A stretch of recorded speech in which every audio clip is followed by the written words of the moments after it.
of potential retaliation from major trading partners and increased costs for U.S. consumers.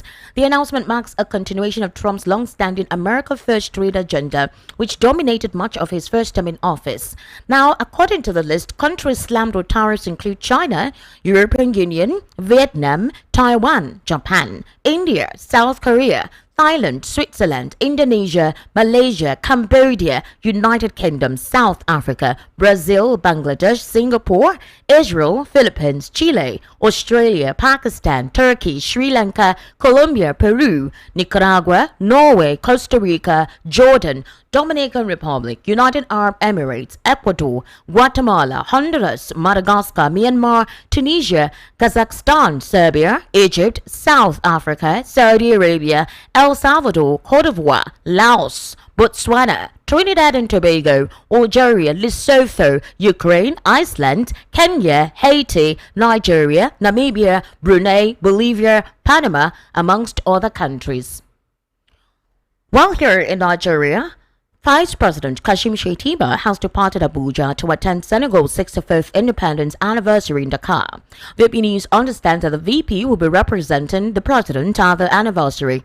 Senegal celebrates its Independence Day on April 4 each year, which commemorates its freedom from French colonial rule in 1960. The day is marked by national pride with ceremonies, parades, and cultural events. The Vice President's attendance at the annual event is honor of an invitation extended to the President by the Senegalese President Faye Diomaye, following the strong mutual relationship between Nigeria and Senegal.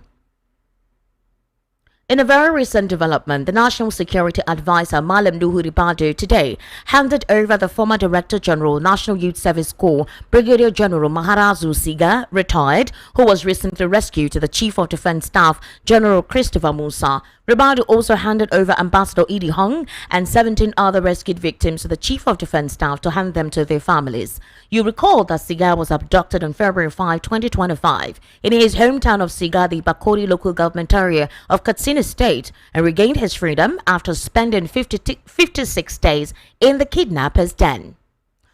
Meanwhile, in Edo State, the Police Service Commission has relieved Betty Enekman Isokman Otimengin of her duties as Commissioner of Police for Edo State, days after the tragic killings of 16 Hausa Fulani travelers in Uromi, Eson Northeast local government area on March 27, 2025.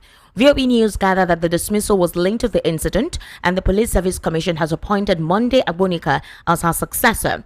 Betty Otimengin was appointed the 49th Commissioner of Police in Edo State on January 16, 2025, succeeding Peter Umoru Ozigi, who retired on January 25, 2025. In a statement issued by the PSC's Head of Press and Public Relations, Ikechukwu Ani, it was announced that the new Commissioner of Police, Monday Agbonika, was previously serving as a Commissioner of Police, Mounted Troop, and Force Equitation Officer at the Force Headquarters in Abuja. Ani further stated that Agbonika was briefed by the Police Service Commission Chairman, DIG Hashimu Agungu, during a posting interview and was charged with proactively addressing crime in the state. The new CP was also urged to address the recent killings in Uromi and to quickly gain the trust of the public. And now to political affairs. In a very recent development, we do know that the Independent National Electoral Commission, INEC, has rejected the recall petition against a suspended senator representing Kogi Central Senatorial District at the National Assembly, Natasha Akpoti-Uduaghan, for the second time. The Electoral Umpires National Commission and chairman of its Information and Voter Education Committee, Sam Olumeku, disclosed this today at the end of the Commission's regular weekly meeting. Olumekun said the decision of INEC followed the verification of signatures, thumbprints forwarded with the petition, which stood at 43.86% instead of the more than 50% required by Section 69 subsection A of the Constitution of the Federal Republic of Nigeria as amended. According to him, a petition for the recall of a senator must comply with the provision of Section 69 subsection A of the Constitution of the Federal Republic of Nigeria as amended, which requires the signatures of more than one half of the registered voters in the constituency. The National Commissioner further said that INEC had assured Nigerians that it would handle the matter with fairness to the parties involved, adding it would be in line with the provisions of the law and regulations, including guidelines. In a very recent development as well, the senator representing Kogi Central, Senator Natasha Akpoti-Uduaghan, has expressed her gratitude to the Independent National Electoral Commission for dismissing the alleged fraudulent attempt by certain groups and individuals to recall her from the Senate. The senator lauded INEC for its commitment to justice and constitutional integrity, rejecting the pressures from undemocratic forces both within Kogi State and the Senate. You do know that INEC had announced that the petition for the recall of the senator representing Kogi Senatorial District has not met the requirements set out by the Constitution. As a result, no further action will be taken on the matter. In response to the decision, Akpoti-Uduaghan issued a statement saying God has put to shame anti-democratic forces plotting my recall from the Senate, including one of the most wanted persons by the EFCC, former Governor Yahaya Bello. Meanwhile, Wike has actually spoken on the report which circulated last week of his collapse. The minister vehemently dismissed circulating reports that he collapsed last week, labeling the claims as a work of individuals seeking to score cheap political points. Wike made the statement after inspecting 4 ongoing projects in the FCT, including the International Conference Center. He also disclosed in detail what transpired. He said, and I quote, "Let me tell you what happened. What happened was that you see that the former head of service of the River State government came out to let the public know what was going on, had a plan to bomb the House of Assembly complex, and had a plan to attack national assets. In order to divert attention for people not focusing on that, they had to bring one rumor that they had been flown overseas. There has not been a time I collapsed. There has not been a time someone took me to overseas. You see, all the stories just die down. This is politics. We have the scheme. Those who don't bother us, who are not distracted, we are focused on our jobs." End quote. Also, in this unfortunate incident, suspected headsmen attacked 5 communities in Bokos local government area of Plateau State. The reports of the chairman of Bokos Cultural Development Council, Farmasun Fudang, said the suspected headsmen started the attack in Mongoro but were repelled by security forces. In a statement on Thursday, Jos Fudang stated that the attackers entered Dafo where security agencies repelled them, after which they went to Dafo, Mangunu, Hurti, and Tadai villages. According to the BCDC chairman, over 20 residents of the Bokos had been killed in 1 week. He called on the government to send help to the communities. You're currently listening to the World News at 6 right here on Voice of the People, 90.3 FM. We're heading to a news analysis segment while we're joined via the telephone with Mr. Elvis Alimehele. Mr. Elvis Alimehele is a political, social, and national affairs commentator. He's also a journalist, obviously, of over 3 decades. Do kind of stay with us while we're heading to the analysis segment.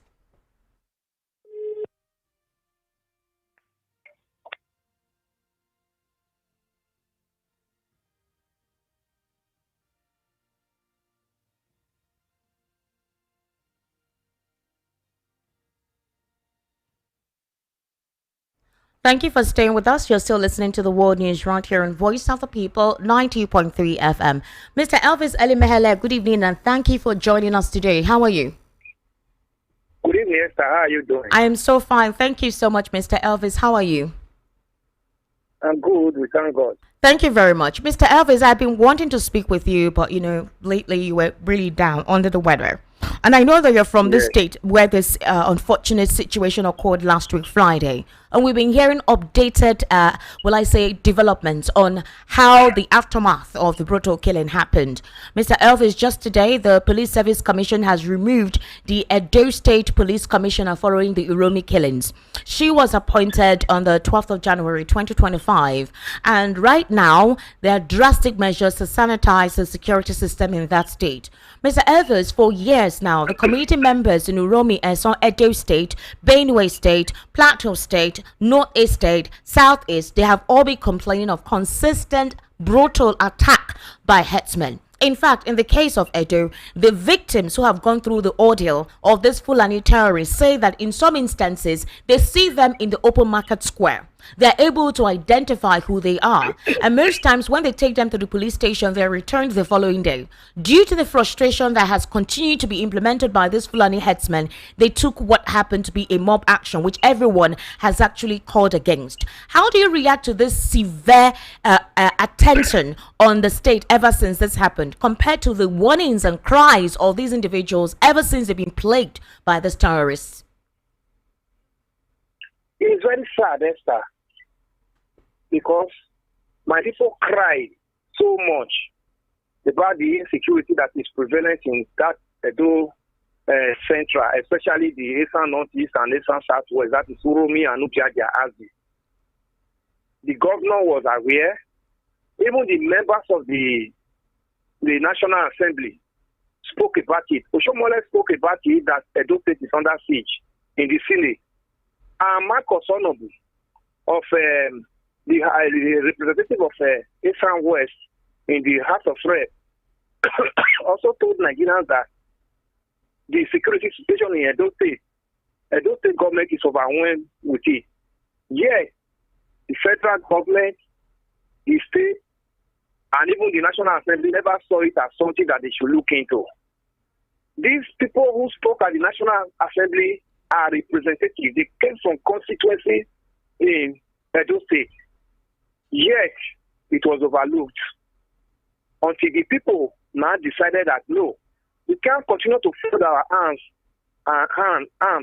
and be eliminated the way we have been eliminated, killing, kidnapping, and raping. Then what they now did is the one that everybody is condemning. Yeah, nobody sent anybody to go and kill. But there is a popular adage that says when the goat is pushed to the wall, there's no other thing than to react. So the reaction that came is what the word is festering. It's what immediately called the attention of the president and commander-in-chief of the armed forces. It's what also now called the attention of the governor, whom they elected and said protect us. One of the reasons for a functional government is the security of life and property of the citizens. Unfortunately, we saw that one lacking in Edo State since this administration came into power. Esther, you will ask, the command and control that was built by Obaseki government, the former government that left before Obewolo came in, the command and control center that monitor every part of Edo State as a regard of insecurity. What happened to that center today? That center is a world-class center. Every security expert that visited that place commended Obaseki government for what he did in that center. Monitoring every part of Edo State, comprising of policemen, military, civil defense, and even DSS as well as immigration services. They all man that place. Today, that center has been rendered redundant. It's closed up by Obewolo's administration. The one that came up is what the people can easily remember. The people cannot remember that there was a snake on top of the roof, and the landlord pretended to be sleeping.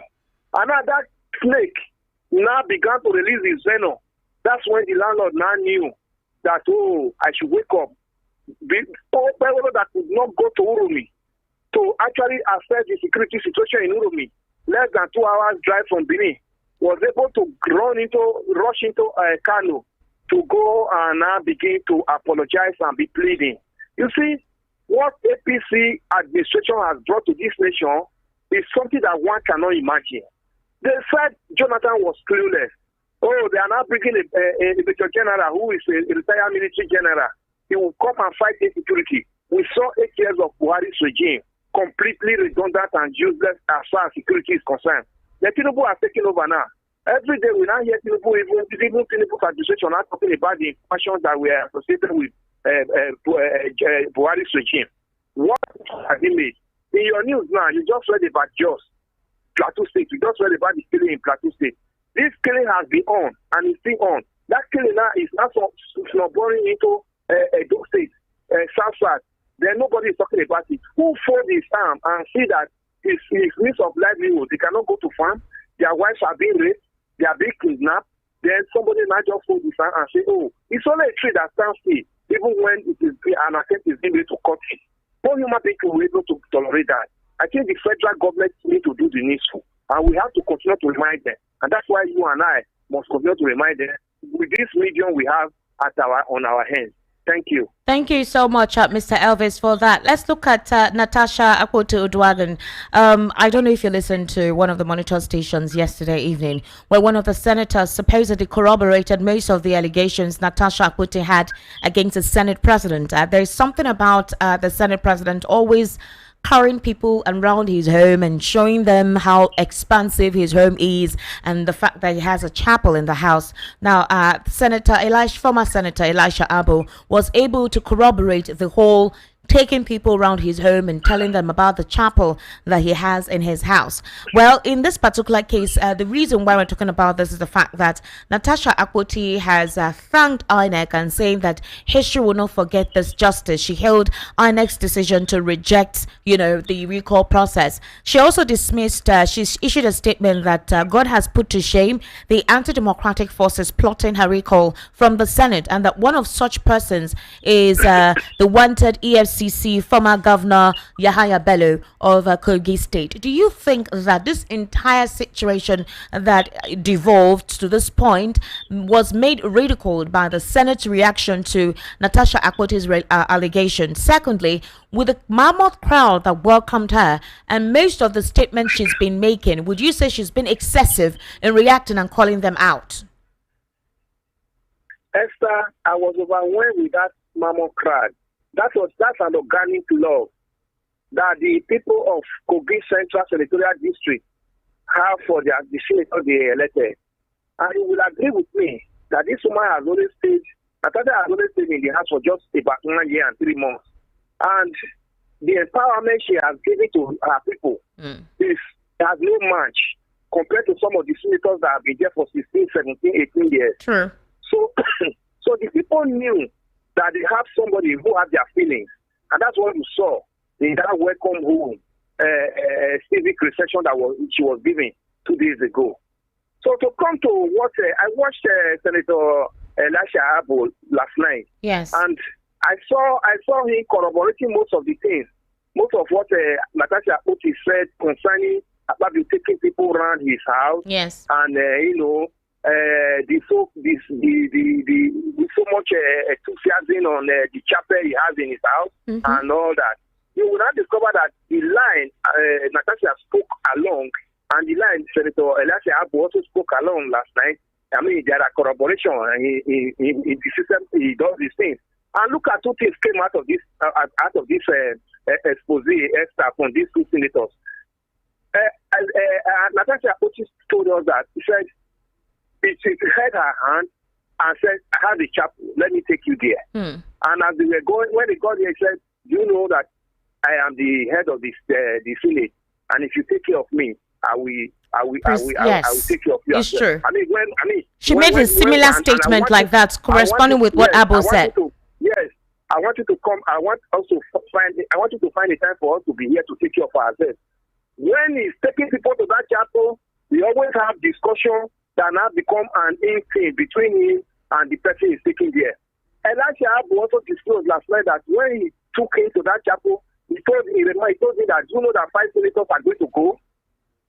And eventually, he was one of them. He said, really? He said, yes, I'm the head of the Senate.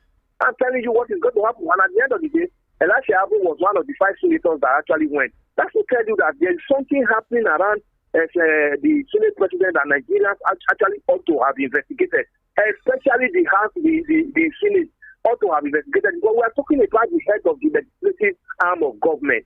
Especially when they know that all of them are first among equals. There's no way that the person who was elected from the constituency, a senatorial district from the state, now become a lord over you that also came from the senatorial district in your own state. I feel ashamed that Nigerian senators do not really know their rights, except for the few of them whom we saw that made attempt in this Natasha's matter. And at the end of the day, the Senate went to voice vote. And at the end, they used voice vote, and use it to conclude their conceived mind about Natasha Akpoti. Unfortunately, we should be asking questions. Are we really, the legislative arm that, that's the only arm that is missing in a democratic system. The military has executives, that's the military administrator and the so-called head of state or the president. They also have judiciary. The only arm of government that is actually missing in military administration is the legislative arm. And this legislative arm ought to have been the watchword for the democratic system that we are enjoying today. Unfortunately, we are seeing that the legislative arm has become a beck and point to the executive, that today we are now hearing every bill that comes to the Senate or to the legislative arm of government, we are ready to push it for the executives to flow. So I don't know where that separation of power, that was propounded by Montesquieu, to make democracy work, where it's actually happening in Nigeria today. We are not seeing it. And again, the 10th Assembly has so made this so watered down that we don't even have a National Assembly at the moment.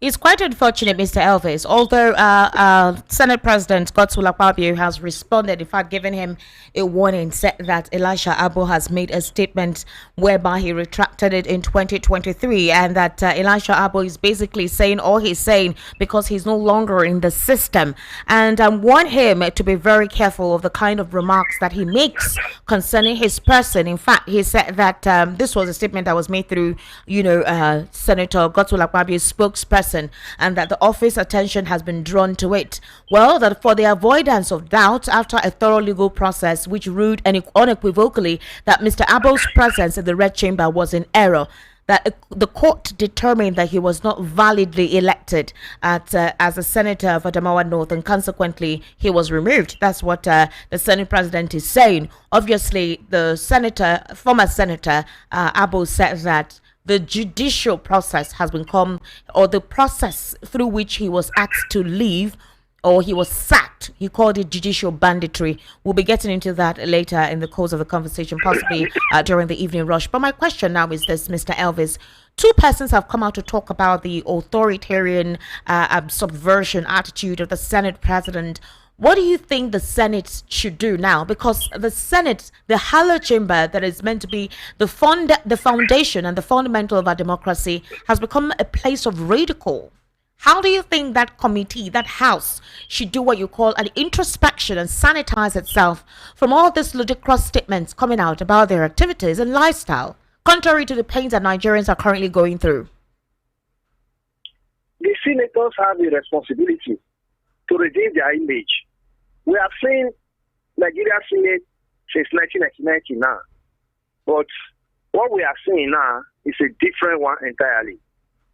Remember some years ago when Adolfo Suabara was the Senate President, there was an issue of budget padding and all of that involved some ministers under the Obasanjo regime, Mobolaji Osiomo and the other minister that was for education that time. I can't remember his name now. And they were removed because of budget padding. And the Senate, Obasanjo told the Senate that I don't have confidence in your leadership any longer. Before you know, the senator actually said, looked at it and have it as we must be able to redeem our image and be able to have function as an arm of government. Wabara was impeached and removed.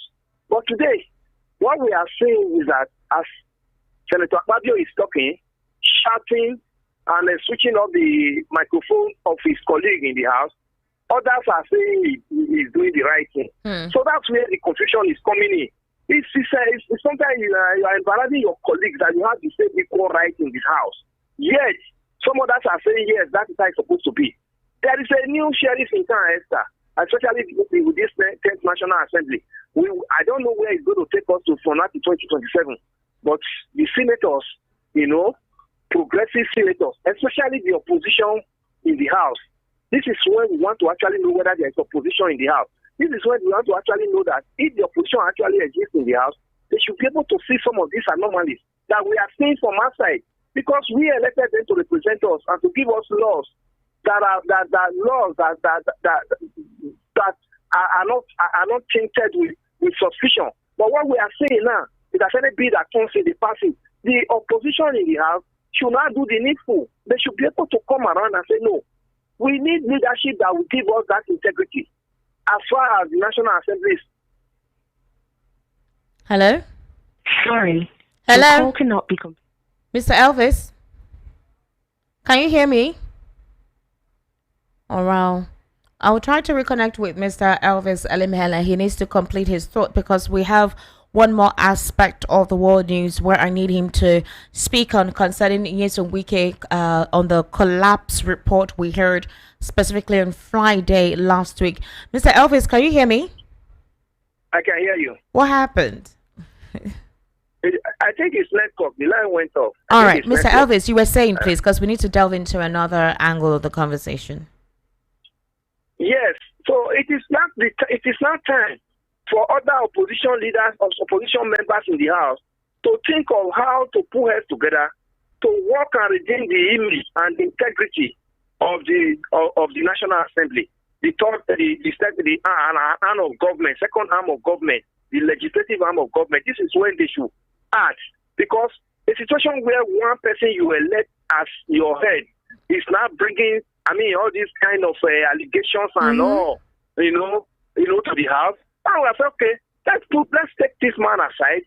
Then let another person come in while he now begin to defend himself. And the name, you see, this campaign will reduce because he's so high now because he's the Senate president, the top person of the nation. That's why you see that by the time he's removed, if they're able to remove him as Senate president, it will come down, then he cannot face his allegation and face his court cases.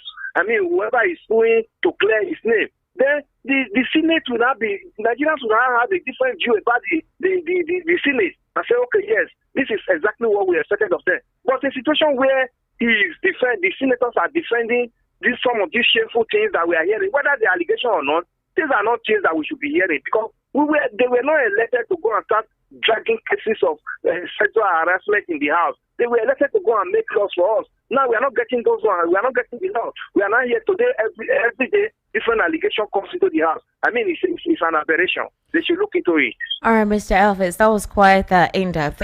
We will be discussing more of this as well during the evening rush. Mr. Elvis, the Minister of the Federal Capital Territory, Wike, has dismissed the reports which circulated last week that he collapsed. Now, the report last week was speculating that he collapsed during a meeting with some members of the FCT and that he was flown to France and that the doctor gave a diagnosis that there is a possibility he may not work due to his excessive drinking and all whatnot.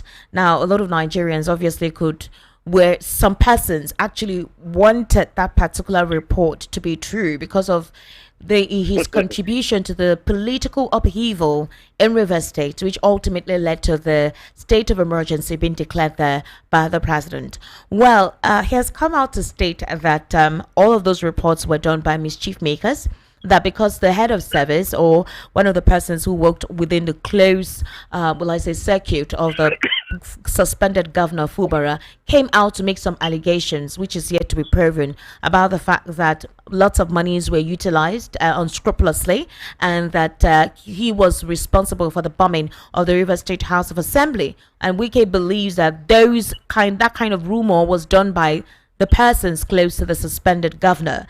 Well, Nigerians were able to look at Wike's health profile, how he looks compared to how old he is.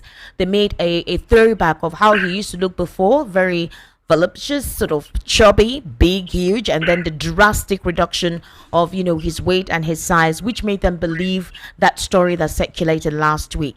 How do you react to this clarification? Well, nobody wish him sick or dead. We are looking at the political situation, political crisis in Rivers. It must be part of those that we live to settle it. But the issue here is that if you look at where he is coming from, the Minister of the FCT, Wike, you will know too well that there are so much troubles that are surrounding him, which one I expect that he should prone down on it. He's a human being. If his state is in this kind of tumor and everybody is telling him, let there be peace in Rivers, he should work for peace. What they are looking for, have they not gotten it? So since Kubara has been removed for the next 6 months, the treasury of the state has been opened. So now every problem that has been an issue for the past 1 year, 9 months or 8 months, that the elected governor, Saint Kubara was there, well, that we are hearing that the treasury of Rivers State must not be handed over to one person. At least for this next 6 months, we see the speed that the seized allocation was released to the head of the emergency rule that day, the administrator. We saw the speed they released it, and one will now ask, which budget is that one predicated on? The same budget that the first Sobara should come and see was removed by Tinubu's government, all in the name of emergency rule. The commission project is that very day it was removed. But the next thing we heard was that a broadcast from the president and state of emergency has been declared in Rivers State. This is the same president who fought against the military in 1994 and 1994 when we were talking about June 12th Monstay. The same president now became a democratically elected president. The same military he fought against them to chase out of power. He has brought that same military rule now into one of the states in Nigeria. I mean, Esther, look at all this scenario. Are we really in a democratic state? Is President Tinubu actually a Democrat, as people say he is? These are big questions to ask. And even the issues on ground, Wike is his appointee. Every time he makes speech, every time the president makes speech, they say something about Rivers. There is no side. He never mentioned any side that has to do with Wike. Everything he mentions is always about Fubara.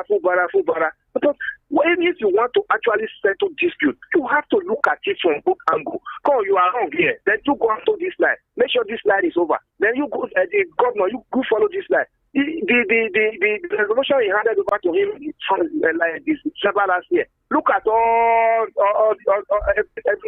every point in that resolution. It was all about the governor. Go and reconstitution, call the commissioners that resigned by NSN. The governor went and called them. Go and remove the case from the court. He went and removed case from the court. And at the end of the day, peace never reigned. That's to tell you one thing is still missing. That treasury of River State has not been opened. Now it is opened. So they have access to it. So I don't even want to dwell on whether he was sick or not. But he's a human being. Let him pull down on the troubles that, he's using his hand to drag around himself. That's the last chat he had with the media. The whole ethnic group in Nigeria here, he derogated them, using so much derogatory languages against them. Who does that, Esther? We should prone down on it. He's a human being. All right, Mr. Elvis Ali Mehela, I simply actually appreciate you giving us all those incisive details from your own perspective on some of the stories read out on the World News at 6. Thank you so much for being here with us, at least via the telephone. Thank you, Esther. Thank you very much. Thank you, Esther. Have a blessed evening. You too. Have an amazing evening. Please do take care of yourself. All right, to wrap up here again at the top stories, Trump slams reciprocal tariffs on Nigeria, China, South Africa, Israel, and others. 24 hours after President departs for France, Vice President Shettima jets off to Senegal. National Security Advisor Ribadu hands over rescued ex-NYSC DG, 18 others to CDS, Musa, and families. Police Service Commission removes Edo Police Commissioner following Uromi killings, appoints Agbonika as replacement. Also, INEC rejects recall petition against Senator Natasha. Senator Natasha hails INEC's decision to reject recall. Herdsmen killed 10 in Bakos, Plateau State. And finally, Yeson Wike speaks on report of collapsing last week. That's a wrap on the World News at 6. My name is Esther Machukudu. Kindly stay with us for the evening rush, which precisely will come up at 7 p.m. Good evening and thank you for listening.